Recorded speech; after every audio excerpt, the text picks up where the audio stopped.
Hello friends, welcome to Kavi foods. இன்றைக்கி ஓட்ஸை வச்சு ஒரு ரெசிபி பார்க்கலாம் ஃப்ரெண்ட்ஸ்.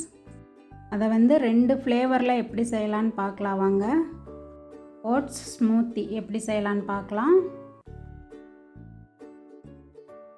அதுக்கு ஒரு பவுலில் 3 டேபிள் ஸ்பூன் ஓட்ஸ் எடுத்துருக்கிறேன். இதை கழுவிட்டு ஒரு 15 நிமிஷம் ஊற வச்சிடலாம்.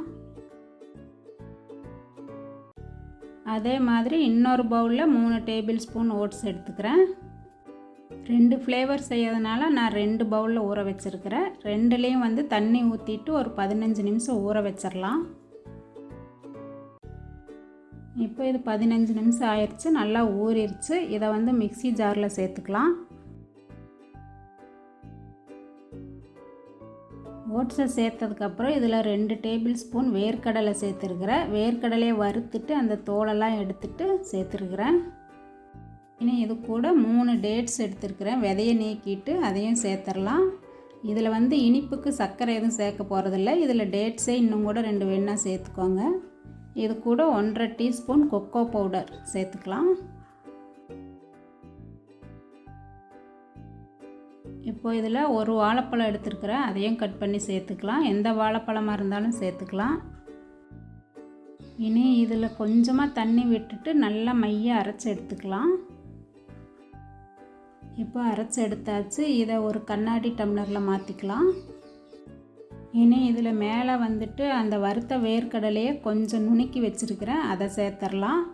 அது கூட கொக்கோ பவுடர் கொஞ்சம் சேர்த்துக்கலாம் டெக்கரேஷனுக்காக. இதை இப்போது சாக்லேட் ஸ்மூத்தி ரெடி ஆயிடுச்சு. அடுத்து ப்ளைன் ஸ்மூத்தி செய்யலாம். அதுக்கு இன்னொரு பவுலில் ஊற வச்ச அந்த ஓட்ஸை மிக்ஸி ஜாரில் சேர்த்துக்கலாம். அதுக்கப்புறம் ஒரு 10-15 முந்திரி இது கூட சேர்த்துக்கலாம்.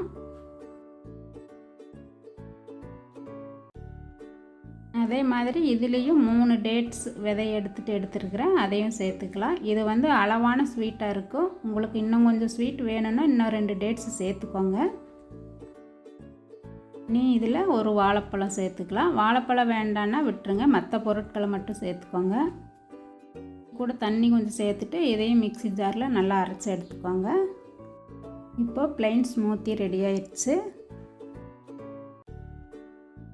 இதில் மேலே பிஸ்தாவும் முந்திரியும் பொடியாக கட் பண்ணி எடுத்துருக்கிறேன், அதை இதில் தூவி விட்டுறலாம். இப்போது 2 ஃப்ளேவரில் ஓட்ஸ் ஸ்மூத்தி செஞ்சாச்சு. இது ரொம்ப ஹெல்த்தியானதும் கூட. இதை காலையில் பிரேக்ஃபாஸ்ட்டாக இல்லை டின்னராக கூட எடுத்துக்கலாம்.